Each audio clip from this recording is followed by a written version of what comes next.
Whoops. So sorry. Hey, what do you think of this? I just made it. I made it for myself. 100% designed by me and made by me. It's a scabbard. Yeah? It's for a cold steel type pan, which is mine. Yeah, it's pretty nice, huh? I think so, even if you don't agree. Let me get it off my head here. There we go. I put it right over there without scratching my MacBook. There we go. That's nice. I love quality leather goods, especially when I can make them tougher, better, cooler. You know, I couldn't go online and spend any amount of money and buy that. You know, I could pay like a leather worker maybe to do it, but he wouldn't do a good a job. I love having these leather sewing machines around the house. I can kind of make anything, including making Christmas gifts for people, which I've done in the past, actually. It's like, wow, that's totally unique. One of them was a bedside caddy for like TV remotes and other stuff like that. I wanted to talk about the so-called science, and when you actually talk about science, people usually can't give you the definition of science from the original. But everything today, and of course I know we're living in the age of Aquarius, and everything is kind of upside down and unfortunately backwards. And I did 3 live streams in a row the past night, and it wasn't about science, but nobody knows how to debate anymore. And it's not about debate, and debate is not argumentation, which is what people unfortunately now think a debate is. It's about getting to the heart of the matter. It's not about sophistry, you know, which is what Socrates was accused of, which is why they made him partake of the hemlock. It is about getting to the heart of the matter. And of course, people, unfortunately today, live within one sphere instead of the other. There's a sphere of opinions, beliefs, and feelings where people dwell, but that's ephemeral. It has a beginning in time and an end in time, and it is subjective. It's not true. And then there's the sphere of facts, logic, and wisdom, something that's timeless. I've noticed over the past many decades when it comes to science or metaphysics or philosophy, which is all the same thing, they're just different sides of the same coin, people talk about how old something is. Philosophy is based in truth and wisdom, and so is science and facts. Something has to be a follower of Occam's razor, and it has to be logical and simplex, and it has to be universal, and the center has to hold. And the center doesn't hold in what currently we are living in, which is not only the age of Aquarius, but the age of atomism. People will engage in appeals to authority, but I'll remind you, in case you didn't know, that there are no authorities in a debate.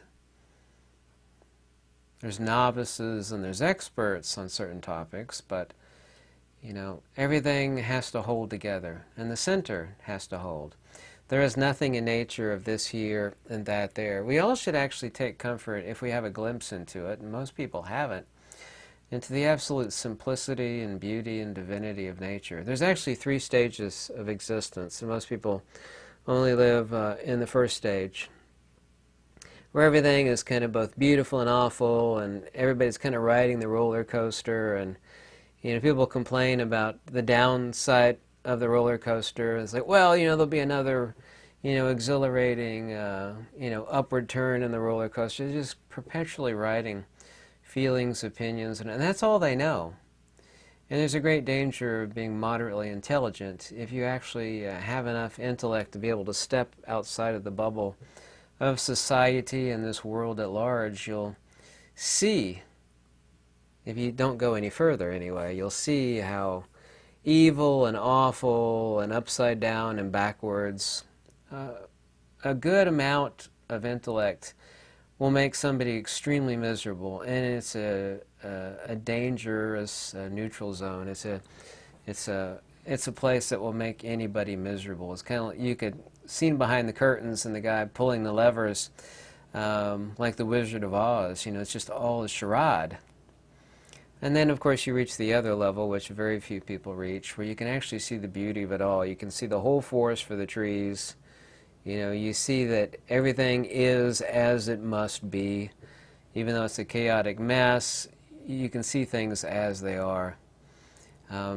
Nikola Tesla talked about, and this is over 100 years ago, Tesla is quoted as saying this. He said there's people that could see very deeply, but they couldn't see clearly.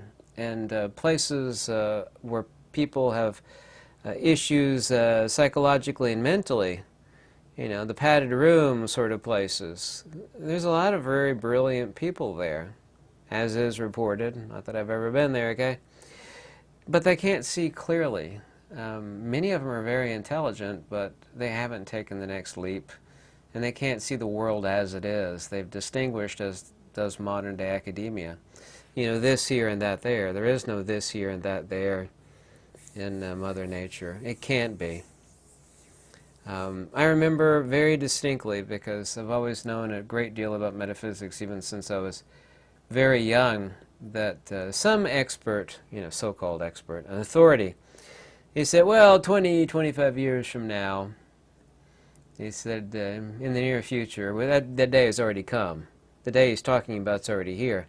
He said, science will disprove spiritual things, you know, people's egos, and, you know, like things are bumping in the night, and like stuff is moving by itself in the kitchen, and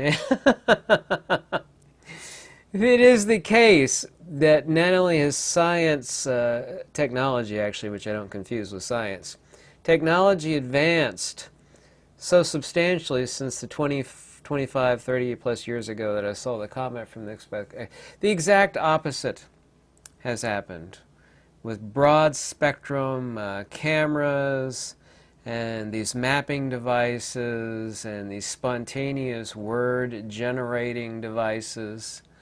As Nikola Tesla said, everything is frequency, energy, and vibration. But of course, vibration and frequency are both the exact same term, by the way, so we should really just say everything is energy and vibration. But energy and vibration from the perspective of emanationism is exactly the same thing. Principle and attribute. 1 and 1 are the first two digits of the Fibonacci sequence. Light and illumination. Vidya and avidya, or gnosis and agnosis.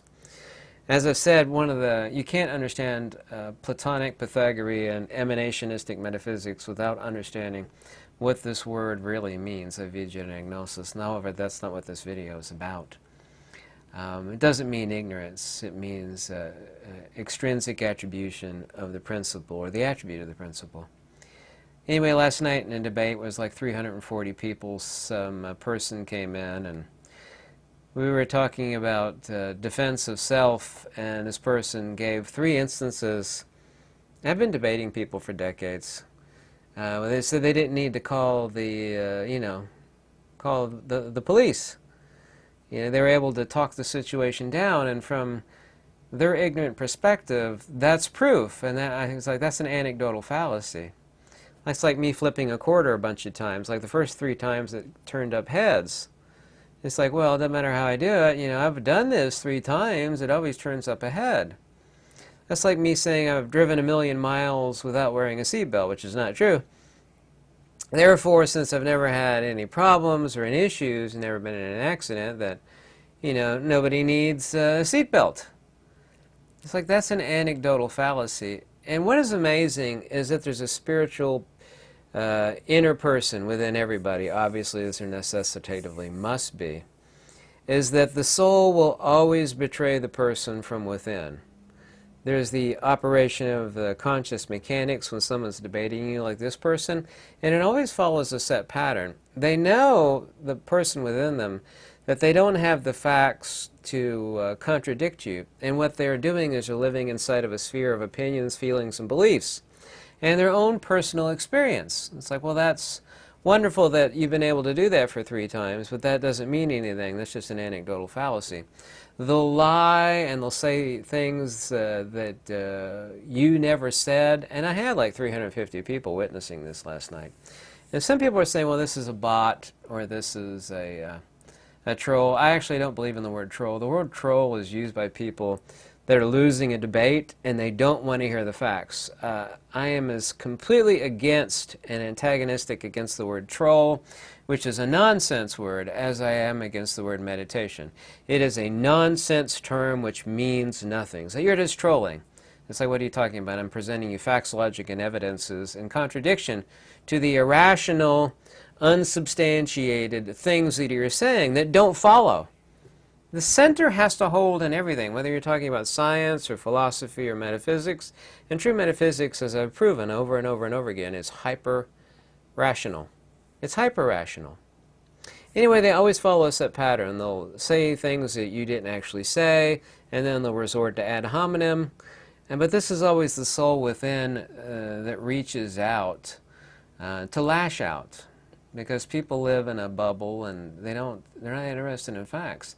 I've been debating so-called Buddhists for, I'm going to get the science part here very quickly, for decades now. And they fundamentally will assert, and you can type in the word anatta or anatman on any Google search. You'll get 1 million search results, and it'll say anatta means no soul. Buddhism is different than Hinduism stuff, because Buddhism asserts there is no soul. It's like there is no such passage. Absolutely no such passage exists as common neti neti via negativa. If that were the case, which there is no evidence for, nor is there any passage for, immortality or amata would be impossible. Liberation would be impossible. Liberation of what? From what? If one were only the psychophysical heap within the mirror, then there's no need to do anything. Because that's like talking about polishing a poo. Why would you need to engage in any type of practices or theater? Because it would come to naught.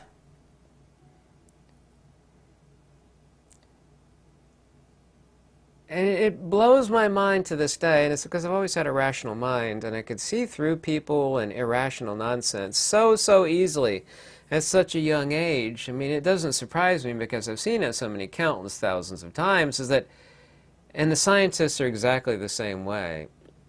It's just a belief system. It's a dogma. It's a bunch of academicians, which is no different than saying an authority. Who's an authority? He's got a PhD hanging on his wall. My doctor, who's living on a farm outside of London, Kentucky, she moved from Salt Lake City, Utah, and I found her farm. She spent God knows how much money to establish herself in her medical practice.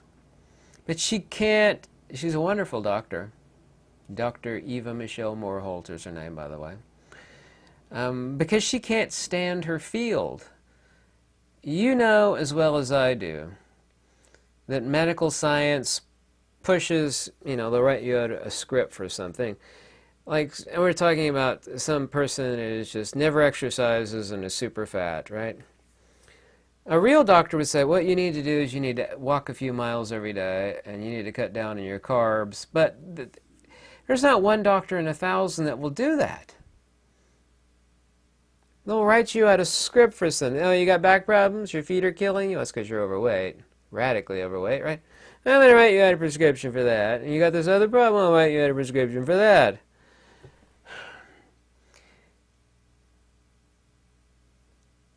25–30% of the reason why every Westerner today is so miserable and so mentally maladjusted is because of these people that they think are authorities. Well, he went to medical school, he has to know what he's talking about.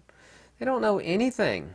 They're not taught how to think. They don't follow the Hippocratic Oath. I hear that doctors today don't actually have to take the Hippocratic Oath, which I find is really, really quite horrific. The scientists, and they're so-called scientists, that are trying to push physics, and if you go to the book section of any bookstore on science, we've all been fed a pack of lies where everything doesn't line up. It's irrational. We're told that light is an emission and a wave and a particle. Of course, there's no such thing as a wave. A wave is not a thing at all. And then it's got a speed, and it's a photon, and all of this stuff is ridiculous. As Nikola Tesla said, the so-called speed of light is the ratio between elasticity and density of the medium. It is a disturbance of a medium. There's no such thing as wave phenomena that doesn't partake of 100% of a medium. Nothing emits sound either. Your vocal cords are vibrating. It's disturbing a medium, that being the air.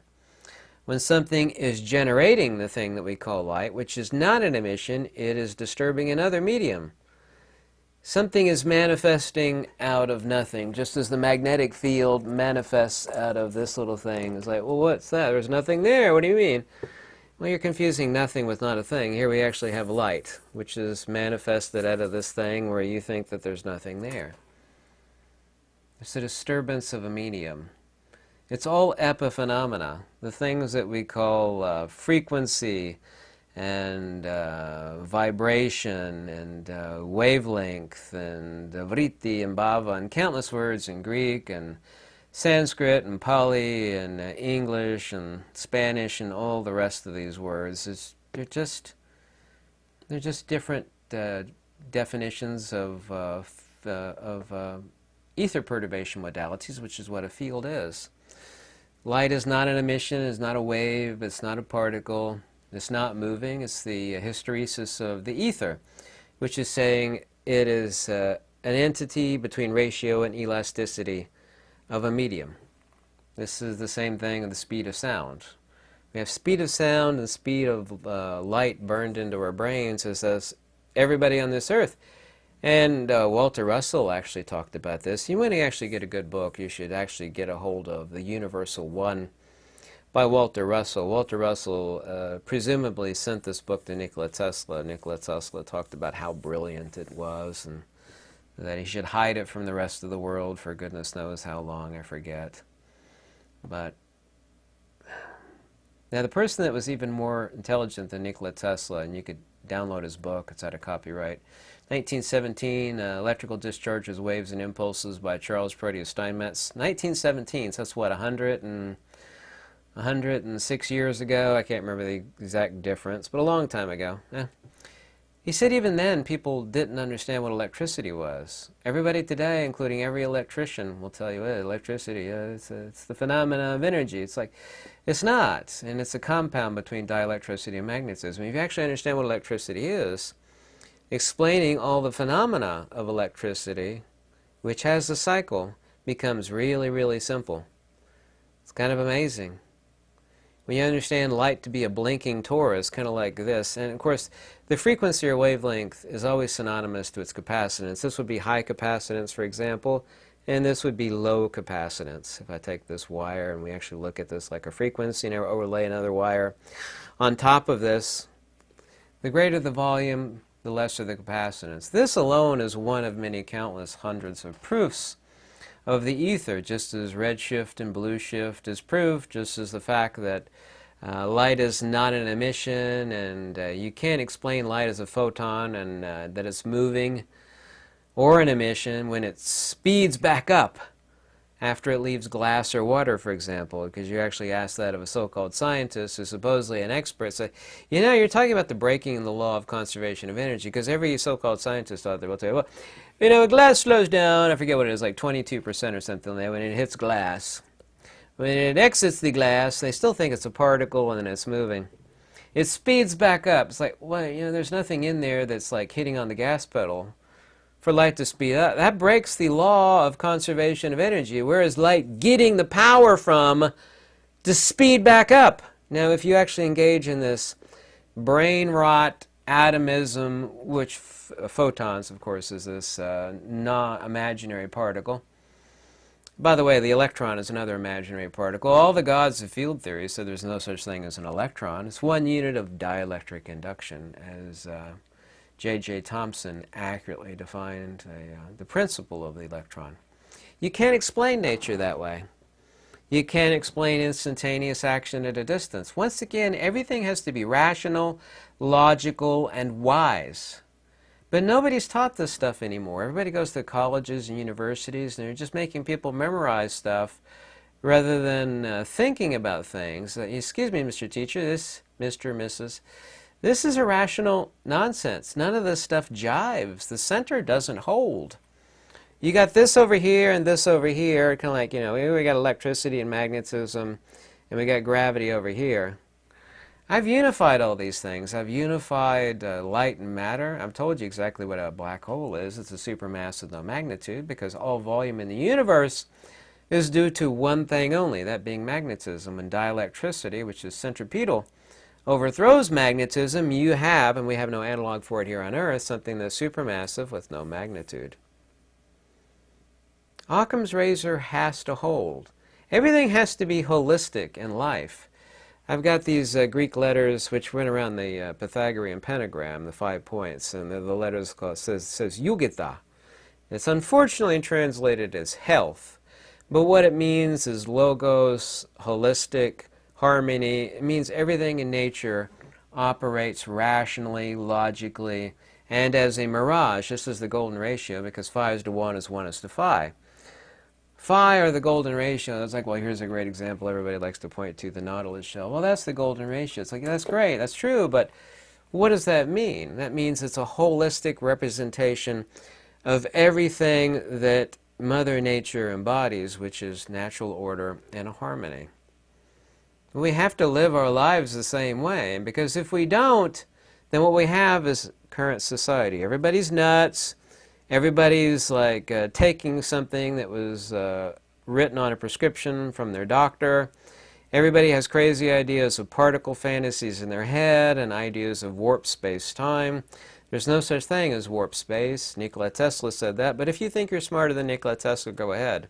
See, when you actually replace the ether, then you have to replace it with something else. There's only ever been 2 things posited in the entire history of humanity. One's been the ether, which explains everything simply, rationally, holistically, logically, within the sphere of natural order, facts, logic, and wisdom. And over here you have warp space-time nonsense and bumping particles, vis-a-vis quantum and relativity.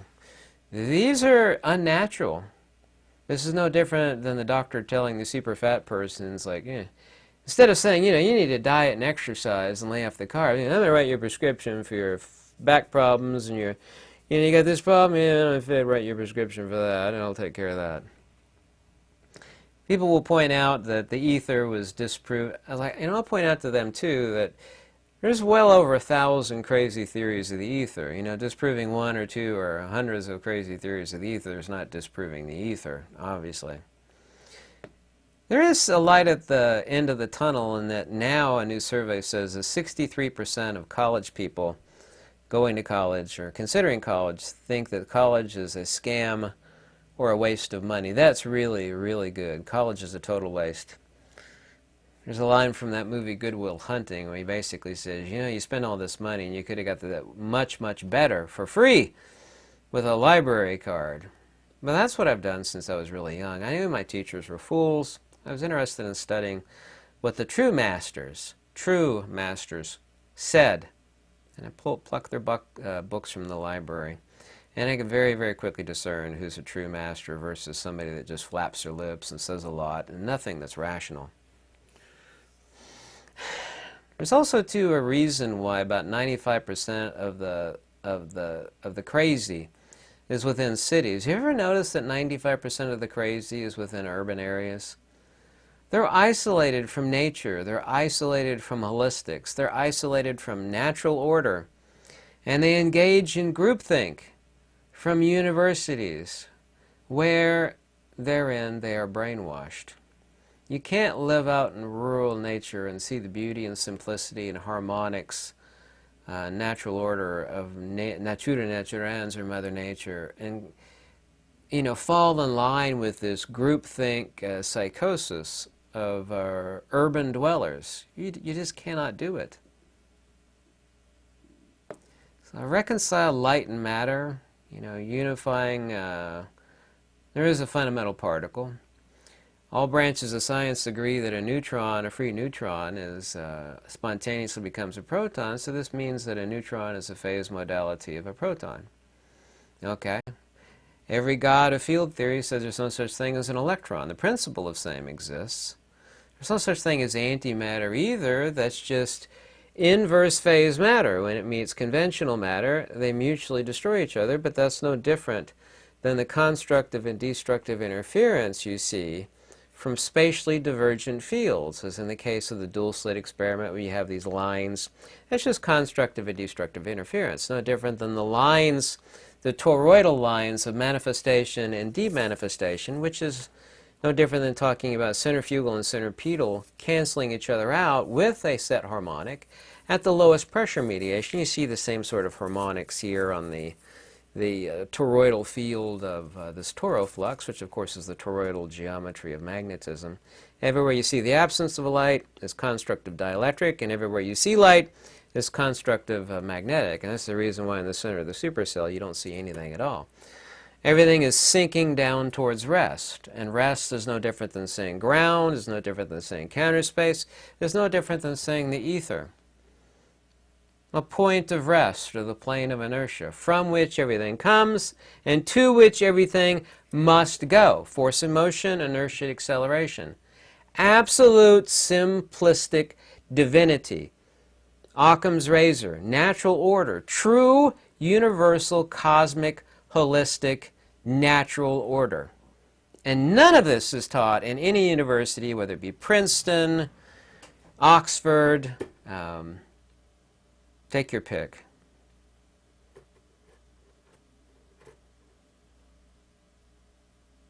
The universe becomes beautiful and clear and simple, and when you have the legend within your head of how natural order works, seeing how something works is very, you'd explain these silly lava lamps. It's like, well, why is the wax rising against the gravitational acceleration of the wax towards the Earth? Well, it's heated up. It's a force vector of the dissipation of the energy, which comes from the light bulb, and light is an energy circuit, and that's actually fed through the wire. It goes back to the power plant. Explaining what a battery is, and in a more advanced speed. I don't have the batteries back here behind me anymore. A battery, in true definition, would be a dielectric torsion box. It's easier to say battery than dielectric torsion box, but that's what a battery is, a dielectric torsion device. The simplicity, I wish everybody on Earth could be granted a singular moment, or an hour, preferably, to see how beautiful and simple the universe actually is. How the center holds. The center must hold. If the center doesn't hold, then the image or picture that you've painted of the universe must be false. It can't be any other way. Everything has to be unified. So, well, how do you unify dielectricity, magnetism, gravity, and electricity? I've already unified it. How do you unify light and matter? Already unified it. How do you unify dielectricity and magnetism? I've already unified it. How do you explain black holes? I've already explained it over and over and over again. By the way, you should check out my latest Substack post. Something quite amazing and really shocking, and nothing shocks me, happened in England, where a guy took a trip to a vacation to the United States, and he took a few pictures, and he posted the pictures on his social media. And when he got back to England, they put the stainless bracelets on the guy. I got a Substack post. Check out my Substack on that. Really quite shocking. It's very shocking what's happening to the UK right now. Try to have a rational, logical mind and cleave away from opinions, beliefs, and feelings, which is what people do today, and that's very unfortunate. It's okay to have feelings about movies and families and your pet dog and all these other things, but people need to have a switch, if they're a more noble being, to turn off the sphere of feelings, opinions, and beliefs when it comes to logical understanding and viewing and comprehension of the way the world works, and the things we should and should not do. Things that are conducive to higher things rather than to more base things. It's still mind-bending today to me to see how simple the universe is. I'm upset on myself on a few fronts that I couldn't see a few things that were so blatantly obvious even years before. It's like, wow, this was blatantly obvious. You knew better. You knew the universe is really, really simple. You should have seen this years ago, but you didn't. So I consider that shameful, but then I comfort myself. It's like, well, at least you see it, nobody else does. It took you a few years. It was blatantly obvious, but I didn't direct my mind towards it. But I should have. Check out my Substack. I have a lot of free articles and stuff on there. Hope you like my piece of leatherwork I made right before doing this video. I love being creative. It helps me turn my brain off because my brain's always thinking a million miles a second on 1,000 different things to do some leatherwork. Thank you.